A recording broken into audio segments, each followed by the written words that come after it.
What I'm going to be talking about are what I've called the cities of the Adriatic Lagoons. And Venice, I put in inverted commas for reasons that I'll come to in a moment, because we're not actually going to be talking specifically about Venice, but its predecessor, Aquileia and Ravenna. Now, the first of those, of course, is a name everybody will be familiar with. Many of you will probably know about Ravenna as well. Aquileia is likely to be a novelty for most people in the room. And they're all quite close together, but since we haven't been here for quite some time, I'll hope I'm not insulting your intelligence by reminding you where the Roman Empire is and what it looks like, and where Italy is right in the middle there. So we're going to be looking at sites in Roman Italy, and I think I put this picture up before, just a reminder that until 42 BC, in other words, for the first 700 years of Roman history, most of the people of the Italian peninsula didn't think of the northern part of what is modern Italy as part of Italy at all. The Romans called it Cisalpine Gaul, Gaul on this side of the Alps, because it was settled by Celtic tribes. The purple bit was what they thought of as Italy. The other bits of modern Italy that were not thought of as part of Roman Italy were Sicily and Sardinia, the two big islands there. But after 42 BC, the Romans extended the control of the Senate, which until 42 had been responsible just for the purple bit. But after 42, they incorporated all of this bit of Cisalpine Gaul into the administrative area of overseen by the Senate here in Rome. So the 7 regions of Italy that had been created decades before now had 4 additional ones, 8, 9, 10, and 11 added, and Italy of Roman times from 42 BC onwards included this whole area right up to the Alps, pretty much as it is today. We're going to be looking at sites in that area there, at the head of the Adriatic, so we're going to be looking at sites that lie in the region there, which you can perhaps just make out that, we'll look at in a bit more detail in a moment, that the whole coastline is rather indented, and you can see there's a blue line there marking the old coastline.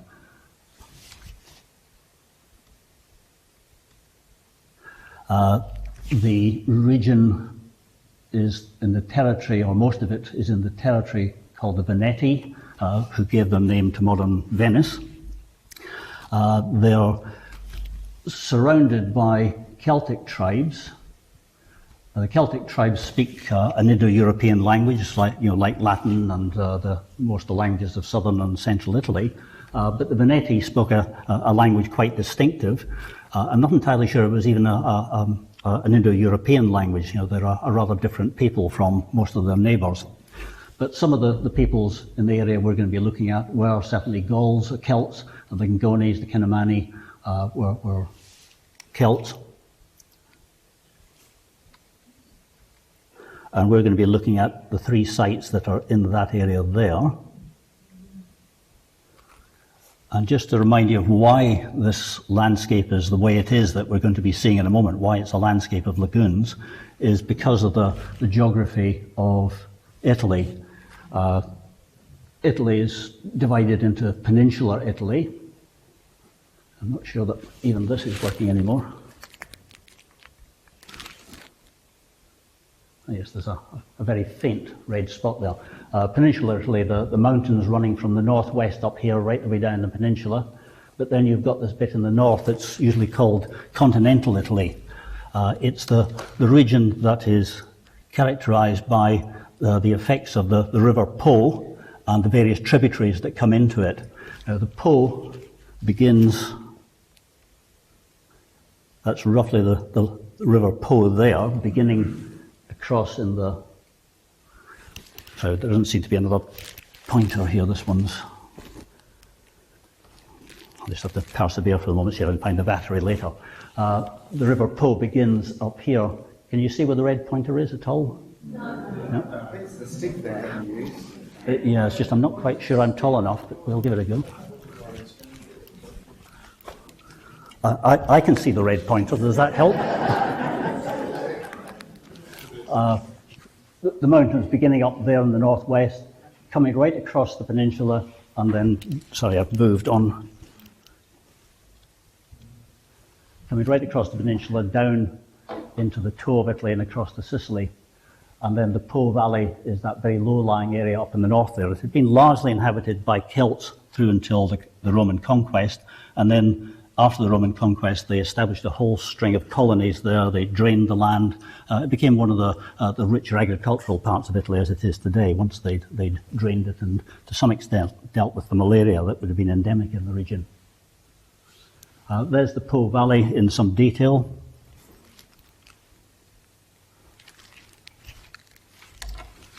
The Po begins across here. Turin is in about there, if that helps. So the river then runs across, ultimately out into the Adriatic, a whole string of tributaries coming into it, and then it goes out through a delta.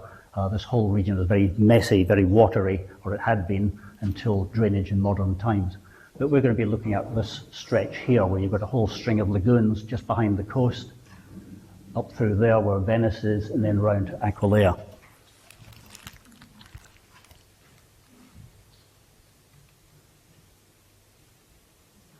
So this is a hangover from I should have taken that one out.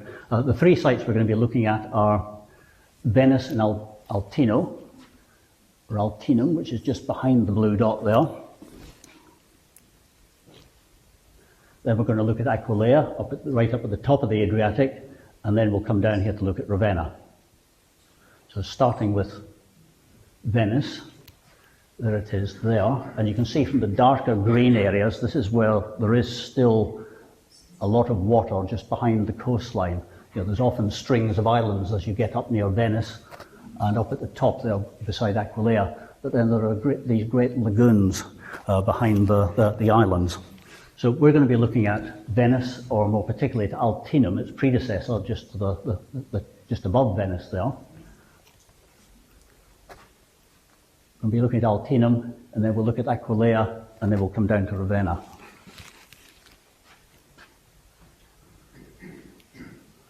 There, helpfully circle for you, since I can't put up a red dot, you can have a red circle instead. Before the barbarian invasions, the great turning point for Italy comes in the 5th century AD. The Roman Empire is under threat from invasions around almost all of its frontiers, literally those in North Africa, in the east with the resurgent Persian Empire, the Sasanian Persians, and then a whole string of barbarian tribes that are crossing the Danube into the Balkans, and German tribes across the Rhine in the north into Gaul, and ultimately crossing the Alps into Italy. Once Italy, which had been largely secure for hundreds of years behind the barrier of the Alps and with the Roman armies out there on the frontiers on the Rhine and the Danube, once this all starts to crumble and barbarian tribes are crossing the Alps into northern Italy, these barbarians are suddenly confronted with towns, cities, villas, villages that had not seen hostile forces for generations, very rich landscapes. In most cases, even if they'd originally had walls built around the towns, the walls had long since been allowed to fall into disuse. There was no need for them. They'd been built at a time centuries before when this was an insecure area. Now it no longer is, as these places are wide open to barbarian invasions. The result is that the major towns that had been there when these barbarians first crossed the Alps and start moving around in this Po Valley, the places like Adria, Padua, Altinum, Treviso, Oderzo, Concordia, Sagittaria, and Aquileia, all of these places are now wide open and under threat in the face of barbarian invaders. The result is that people abandoned the towns. They were too exposed. The towns were indefensible. The populations had already probably shrunk to some extent as well, and people instead moved further to the coast into the lagoon areas where there were islands that they could settle on that were more secure, providing them with some security from the barbarians. So lots of these towns shrink. In some cases they're abandoned as people move to the coast and move onto the islands around and in the lagoons. The two most famous examples of this are in the north, where the great city of Aquileia that we'll look at shortly was largely abandoned, and people moved down onto the edge of the lagoon at Grado. And further to the west, the most famous one, of course, is Venice, where people abandoned Altinum and moved onto the islands, the collection of islands that make up modern Venice. There's the lagoon behind Venice, and the islands that make up modern Venice, and the channels through for the huge cruise ships to come in and anchor beside St. Mark's. And if you've flown into Venice, the airport is just up there. Altinum is just off this picture. We'll look at it in a moment. Can you still hear me in the back? Yeah, sometimes the microphone fades a bit. Am I still audible? Yep. Venice, as it appears in an oblique view today, every inch of the island is now occupied, and St. Mark's is down there inside the blue circle. However, what we're concerned with is not Venice, because Venice is only founded in the 5th century. There's probably nothing much there at all before the 5th century AD. We're interested in its predecessor, Altinum, up at the top there. Not to be confused with Altino, the modern town, which is about 4 kilometres to the north of it. It's in Altinum where there is virtually nothing today except the archaeological remains. Altinum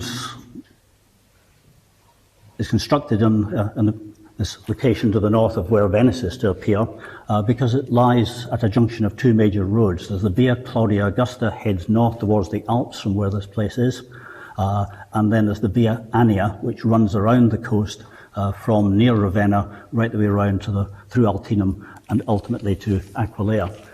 It appears on this late Roman map.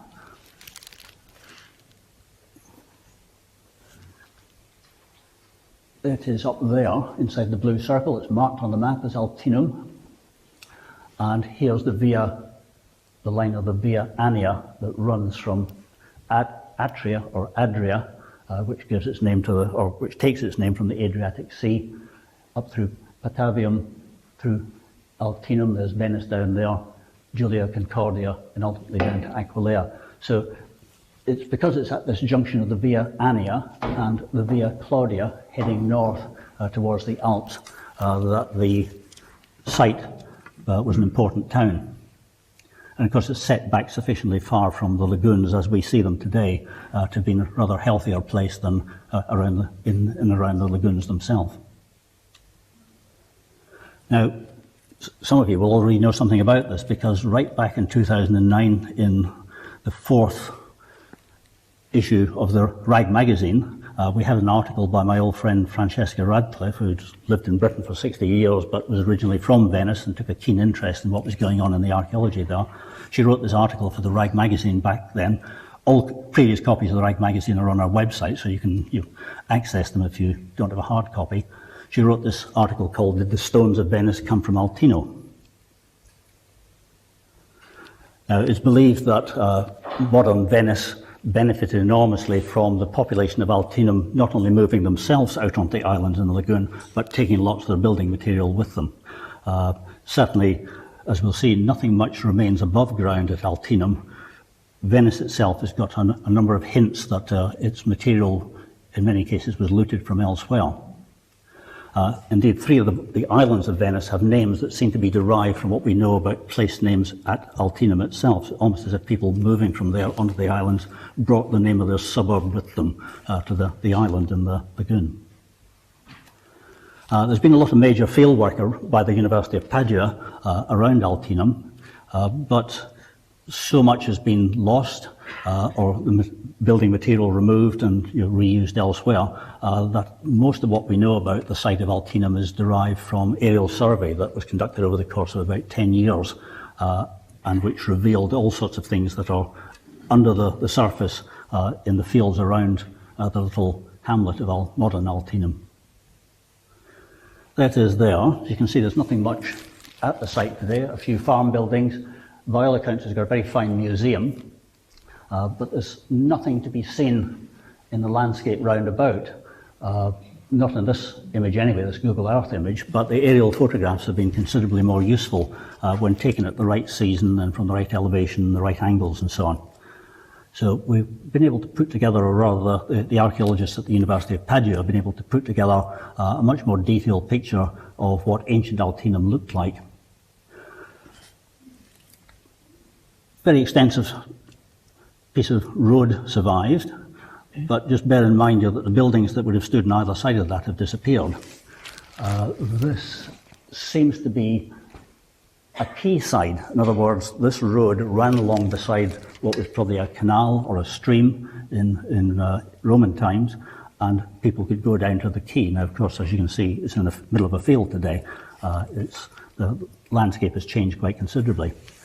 There are traces as well that there were quite rich houses there. Fragments of mosaic have been recovered just under the soil, but otherwise nothing much to be seen on the surface at all. It's only through excavation and through aerial survey that much has been revealed.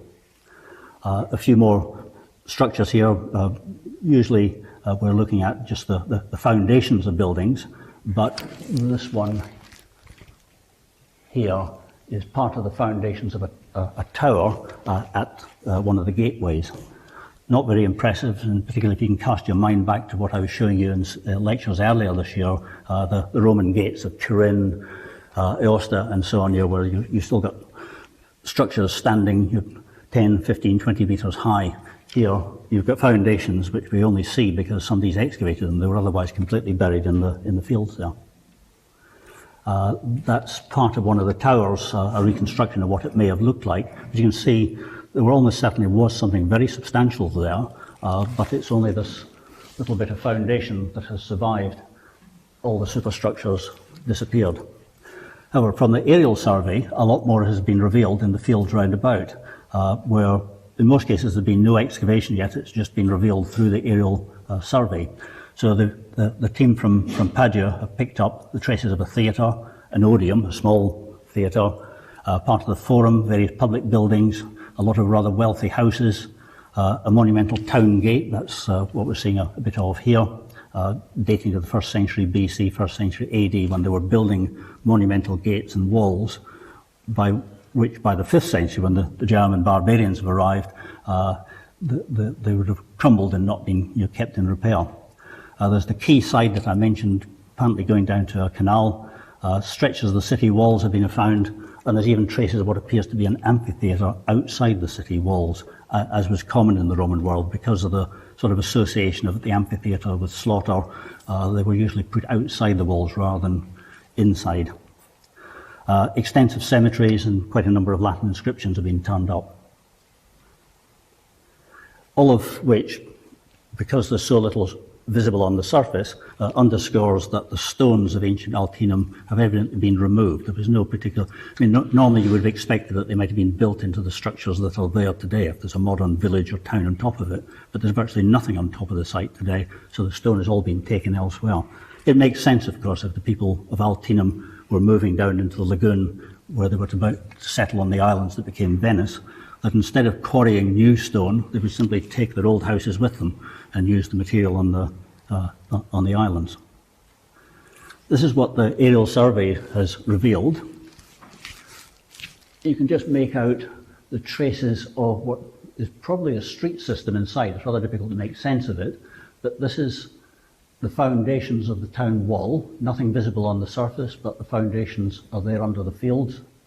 And presumably somebody will excavate a bit of it to see what the foundations actually look like. There appears to be a canal running across inside the town. There's the walls there, so this canal runs across there. Particularly interesting is what you've got right up in the top left-hand corner there. It appears to be this theatre. Can you just make out the curve? It's on much the same angle as it is in the drawing. You can just make out the curve and the circle for the stage there. And various other structures to the south of it have been interpreted as part of the forum and the odium that's off that picture there. So from the aerial survey, we've now got a very detailed picture of this place. It was obviously somewhat of some significance. It's not just at an important crossroads, but it has a theatre, an odeum, an amphitheatre, a substantial forum, public buildings of all kinds, almost all of which have disappeared. But by all accounts, the museum is worth a visit. So that was Venice and Altinum. We're now going to move round the Adriatic to Aquileia, right up at the head of the Adriatic there. And in this case, we're going to be looking at Aquileia, which is there. You can see well back from the coast, as it is today. Huge lagoon there. And when Aquileia became indefensible in the face of barbarian invasions, people fled from there and settled on the far side of the lagoon on this. It is effectively an island where the little modern town of Grado is to be found. So I should have said as well that with Altinum, the archaeologists working there think that it was a much more watery landscape, even when the city was flourishing in Roman times. There would be many more canals and streams around it than you see today.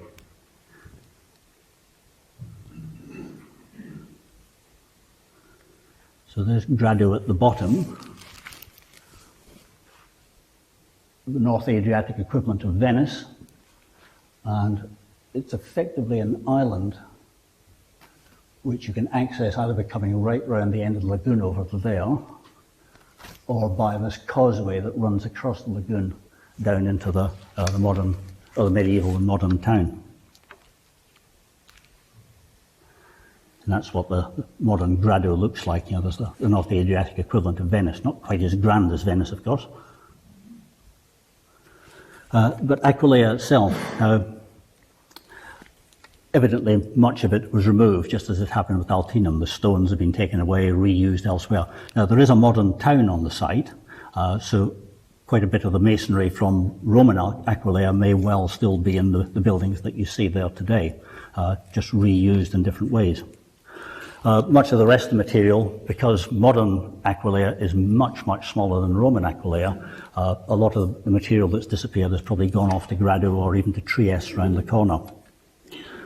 Very little was revealed, very little was visible at Aquileia until excavation took place, and as you'll see in many of the photographs, the remains we're looking at are set below ground. You know, the ground is higher on either side, where the excavation has had to dig into the fields to find anything. It's an important place, and it's been adopted back in the 1990s as a UNESCO World Heritage List site, and has no less than 3 museums. It was originally founded 181, 180 BC as a colony. The Romans secured areas that they had just conquered by transferring some of their citizens, giving them land. Usually poor citizens from Rome and its vicinity would be given large farms in the new territory to encourage them to actually go and settle there. And then it gives a sort of a centre of security and stability for the Roman state, to have some of its own citizens planted there as colonists. So they're being planted in an area that is largely tribal, Celtic tribal in origin, but facing north towards the passes over the Alps as well. So it controls an area of rich agricultural land, but also routes across the Alps in the northeast. It was developed as a river port in Roman times, and it lies on the Via Annia as Altinum did. It's said by the 4th century Gallic writer Ausonius to be the 9th most populous city of the Roman Empire, and he lists them as being Rome, Constantinople, Carthage, Antioch, Alexandria, all of them obvious enough as big places in the Roman world, but he adds that it's Trier, Milan, that's Mediolanum, and Capua in the south of Italy, are all places that are the first 8 most populous in the Roman Empire, with Aquileia coming 9th. It's said to have had a population of about 100,000 at its peak. The modern city is 3,500. I'm suspicious of the size that's being credited to it, that there's a tendency to exaggerate numbers. In the ancient world, they frequently didn't know how many people were in a place. So they would take as a nice guess at it, and it would be a nice round number as well. 100,000 is suspiciously large and round. I guess that the actual size of the place, in terms of the population of the urban centre as opposed to the urban centre and its territory, may well have been probably nearer 25,000 than 100,000. Because it's been given listing by UNESCO as a World Heritage Site, a lot of the town has been preserved so that it can't be developed. The modern town is there, that's what you're seeing there. The ancient town largely lies over there, but also inside this red area. This is the boundaries that UNESCO has accepted, or originally accepted, for where Aquileia should be preserved for excavation and survey. Since then, archaeologists have found remains outside the red area, quite substantially, so that UNESCO has accepted a much bigger area outlined in green now for what has to be preserved, which can't be developed for other uses. So it's an important place as far as UNESCO is concerned, and certainly a great deal to be discovered about the place in the years to come. Aerial survey, again, is playing quite a significant role in examining the landscape round about the urban centre. It's appeared on coins. It had a mint, and in the late 4th century it struck coins for this short-lived emperor. He was only emperor for a year, Flavius Victor, and on one side of the coin it depicts a gateway which presumably reflects what was one of the striking features of ancient Aquileia, a monumental gateway, rather like the ones I showed you at Turin earlier this year.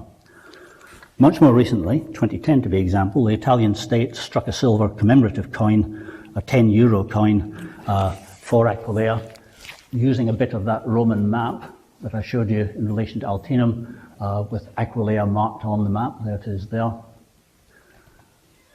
And on the other side of the coin, it shows the principal basilica that's still there today, imposed on the coin on top of the ground plan of the basilica.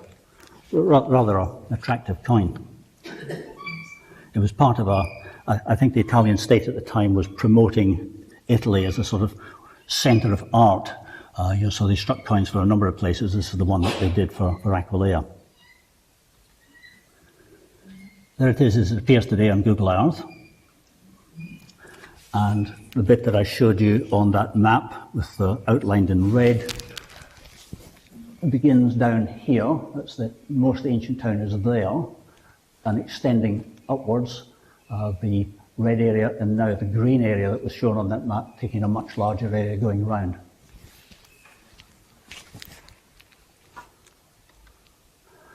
I'll look at a few of these places that have been revealed by excavation. There's that central area again. Much of the modern town lies to the south of this. Well, it's almost certainly a canal rather than a branch of the river, but it ultimately goes right down to the lagoon and across to where Grado is.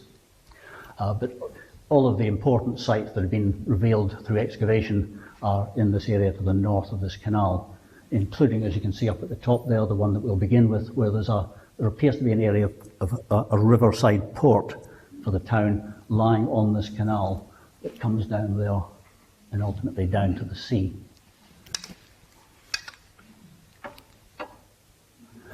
That's what it looks like. As you can see, it had been stripped of most of the building material, but this is what remains. It's quite extends to quite a distance, the better part of about 400 or 500 metres there. That canal is behind the trees over there, which is why it's thought that these buildings were warehouses and structures associated with a riverside port.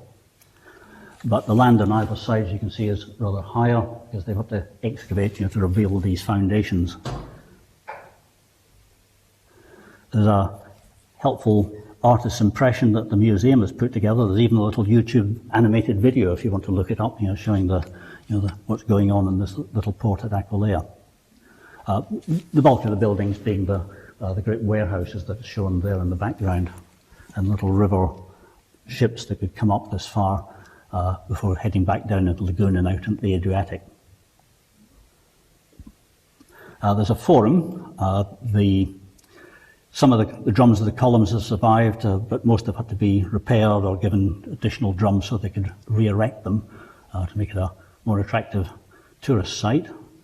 There it is in the oblique aerial view. There's the same columns there and the foundations of buildings, again largely stripped away of everything that was on top of it. Now, if you can imagine a Roman forum usually surrounded by monumental buildings, you have large buildings, they've all gone. All you've got left are these fragments and usually just foundations. Its site is rich in mosaics as well. This is on the left is the basilica, the one that appeared on that EU 10 euro coin.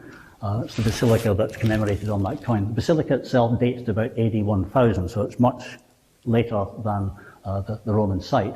But it's evidently built on top of a major Roman building, because the floor of the basilica consists of a huge mosaic from the building that was there before the basilica was put on. There's the basilica itself in there,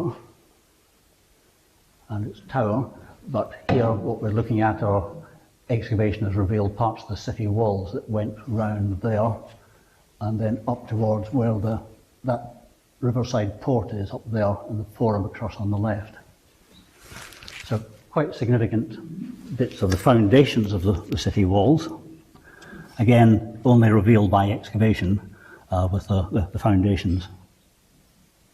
But all of which collectively is starting to sort of build up a picture that you are dealing with a major town, even if it wasn't a city of 100,000 people. It was a substantial place by the standards of antiquity, and a rich one as well, presumably largely from trade.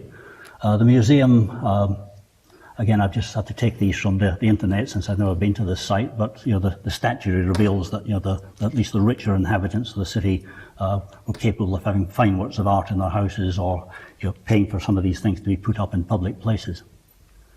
Aquileia was also famous for its production of glass in the Roman world, and they've got a good selection of Roman glass in the museum at Aquileia.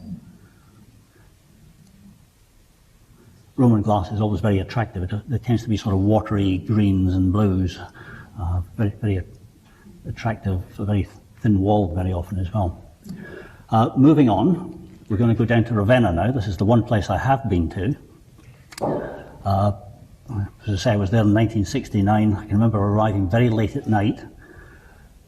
I had nowhere to sleep, so I eventually found in the dark a concrete slab of some kind. I thought it was just the place. I'll put my sleeping bag down here.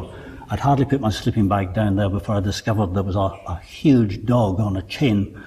It was a petrol station that had been shut down for the night, and there was a guard dog there. This thing suddenly leapt at me, stopping about here.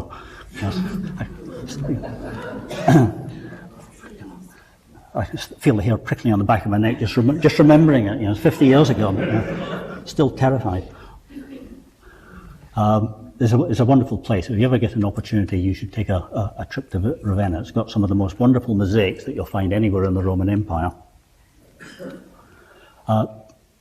Probably Etruscan in origin. Nobody's quite sure where the name Ravenna comes from, but it's thought that it might be Etruscan in origin, and because the Etruscan language is not Indo-European, we're not entirely sure what its family is.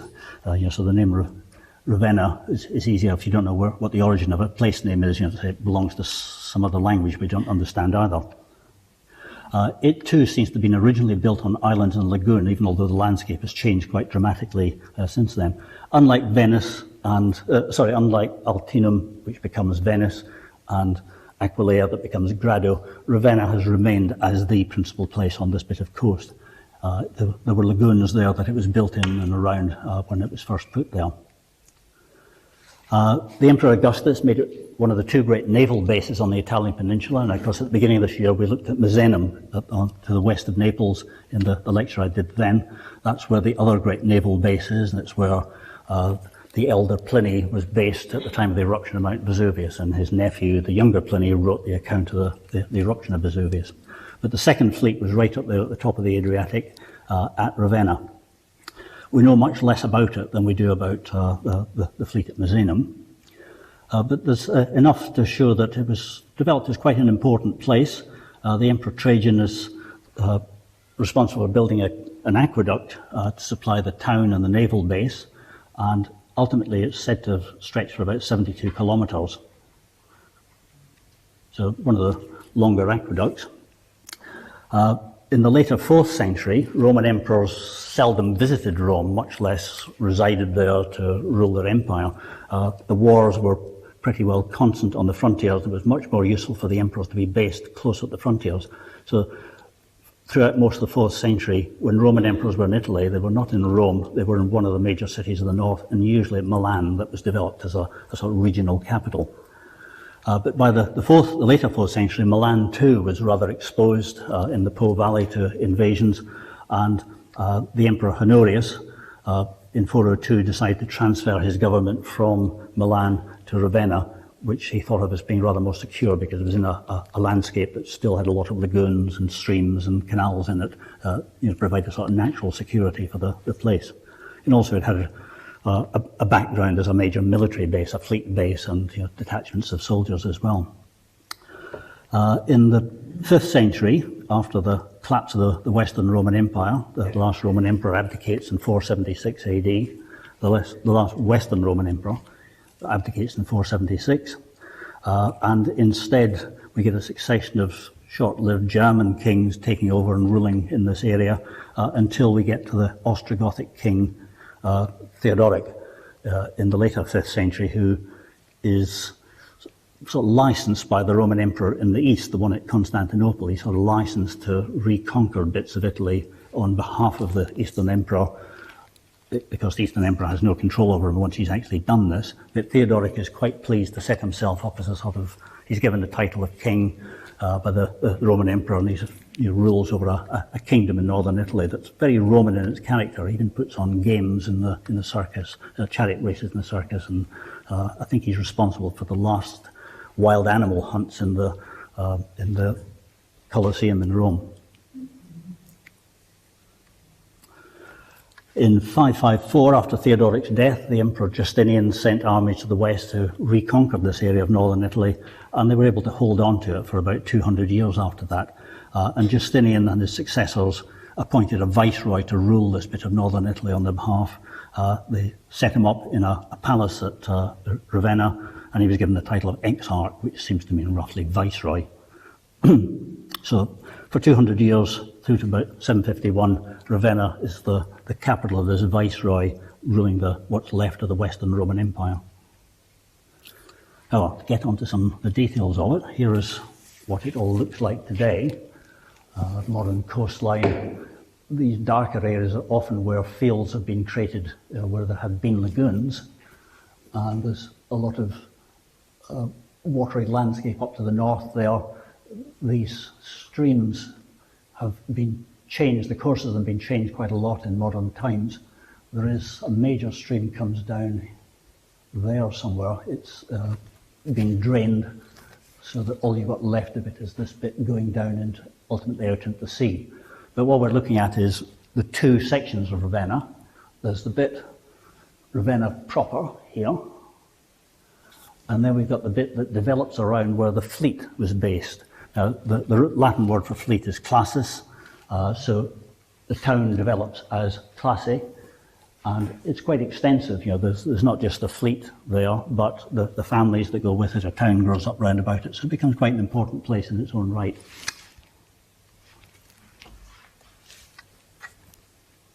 As you can see, the fleet base is today in a straight line, it's 8 kilometres from the sea. Now, it never was on the sea, but in Roman times, it would have been on sections of lagoon and channels that would enable them the ships to come in from the sea into this area that was probably flooded, into the artificial harbour that would have been created for the ships over there, and would have been secure there. Today, all of this land has been reclaimed right across as far as the sea. Traces of the fleet base at Classi. It was the base of the Classis Praetoria Ravennatis, the counterpart of the Classis Misenensis to the west of Naples. We know very little about it from ancient literary sources, but Cassius Dio at the early 3rd century says that there were 250 warships there. Maybe there were. We don't actually know very much otherwise. There's fragments of the ancient port are visible, fragments of buildings, and we've got quite a lot of tombstones for the sailors and marines of the fleet. The same sort of thing as we had from Misenum on the Bay of Naples. This is one example I put up there. It's a bit broken at the top, so we haven't got his whole name, but we've got the start of it, and then down here the key bit. It looks like his name is Moniatus, something Capito. He's an optio, he's a junior officer. of the Liburna Aurata. A Liburna is a type of warship, so he's saying that he's essentially the first officer of one of these warships.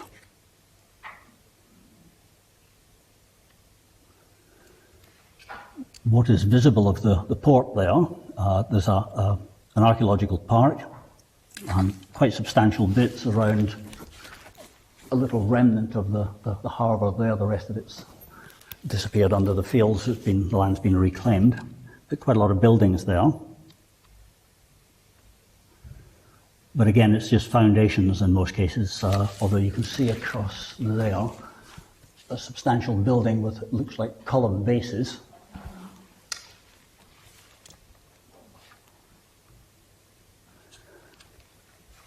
Now, moving to Ravenna proper, the town to the north, it's most famous today for its churches. I've not been able to find out very much about Ravenna prior to the building of these churches in the 4th, 5th and 6th centuries and the wonderful mosaics there. So it's largely the mosaics and the churches that takes people there today, and which has got it listed as a World Heritage Site again by the UNESCO. So this is the Church of Sant'Apollinare Nuovo in Ravenna proper. And as you can see, they're wonderfully decorated. Mosaics on the walls, all of these church figures and bits of buildings shown there with the curtains, another group of people on the far side there, and the wonderful coffering on the ceiling. Now, of course, it's developed over the centuries. It's still a functioning church, but the mosaics are the original ones from the 5th century AD.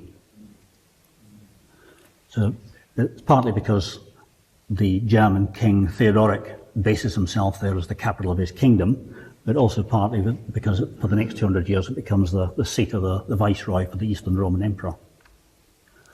Some of the mosaics, the sort of thing we saw there, is that bit just coming into view. There's what the whole thing looks like, and you can see it has the word Palatium in the mosaic. To tell you, just in case you didn't recognise what it was immediately, it's the palace, presumably the palace of the exarch, the Byzantine viceroy of the region. From the same church, we've got this bit of mosaic, which helpfully shows us what Classe, the town where the fleet was based further to the south, looked like.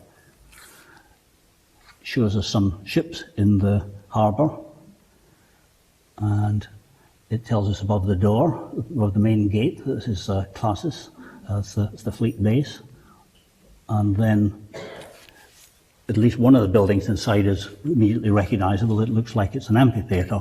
No trace of the amphitheatre has been found yet. That's what's being represented there. I think you can see it's a sort of schematic version of what the Colosseum looks like. The Basilica San Vitale, the one that took me there in 1969 to see its wonderful mosaics, is this one here.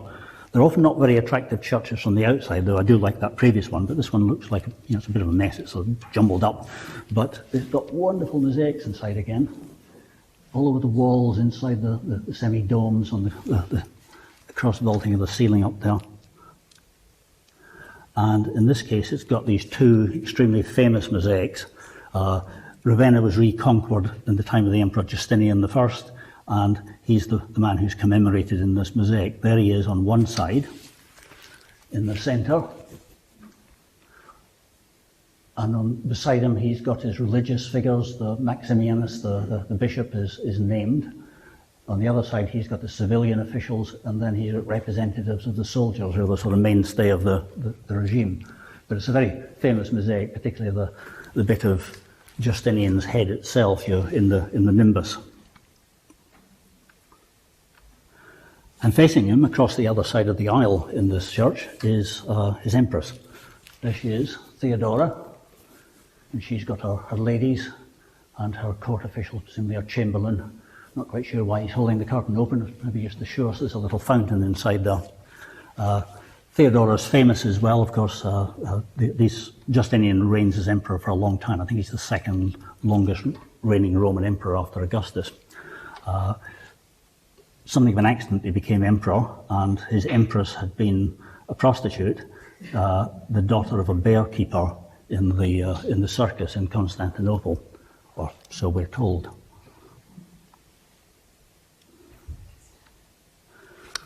And there we are, so wonderful mosaics in this church, particularly the detail of Justinian on the left there, and this one of Christ on the other side.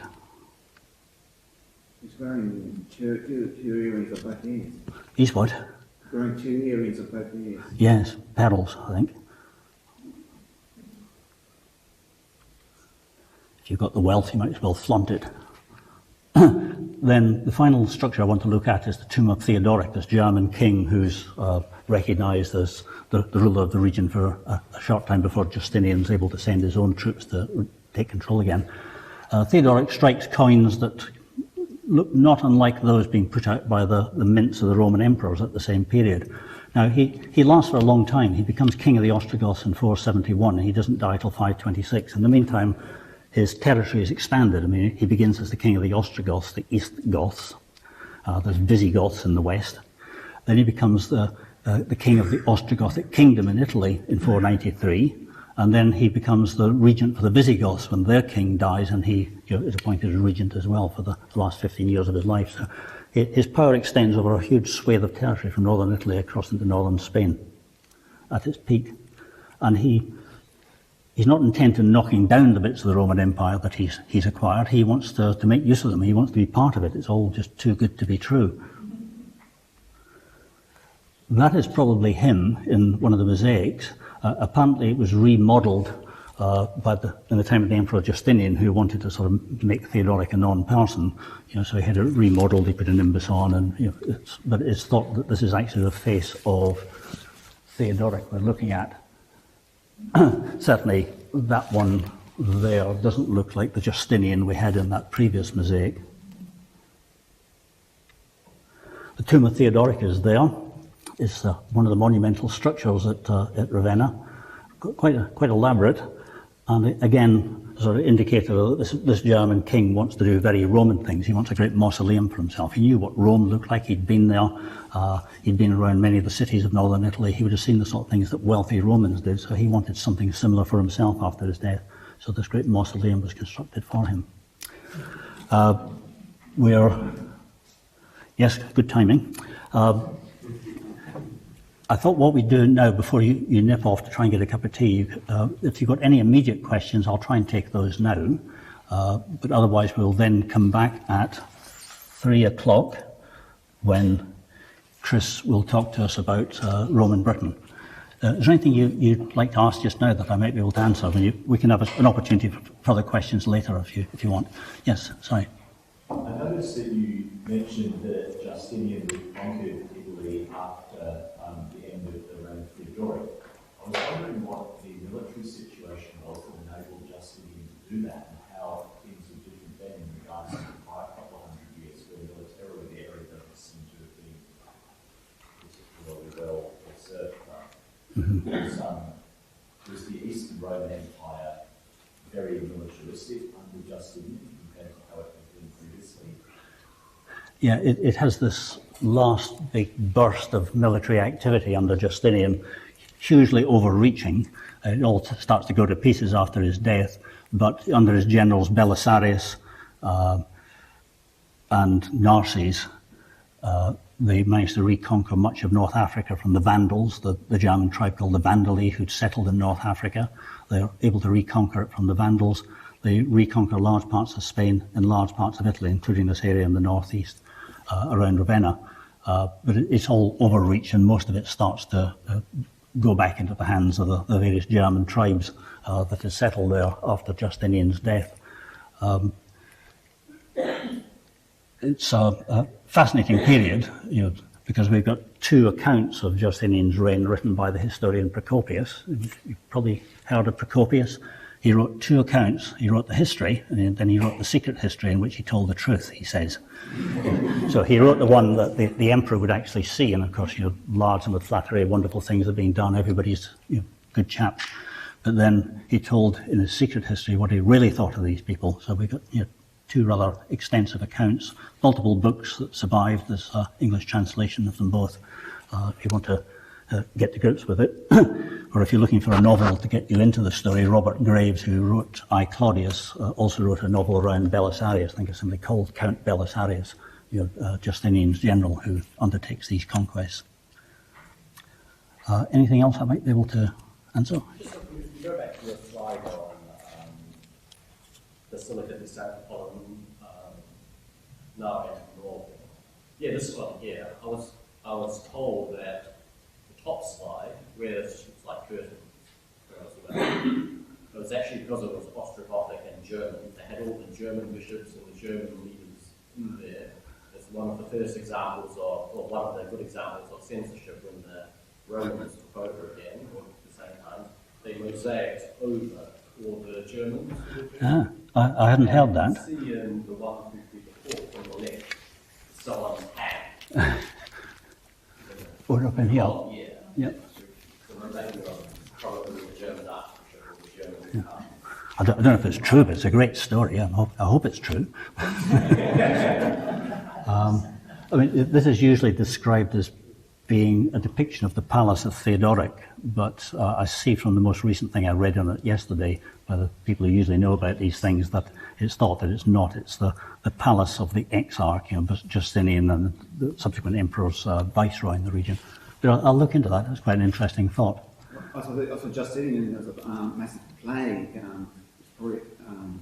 Yes, that didn't help. Undertaking wars that were not fully costed, as they say today, and having a plague at the same time, that didn't help. Yep.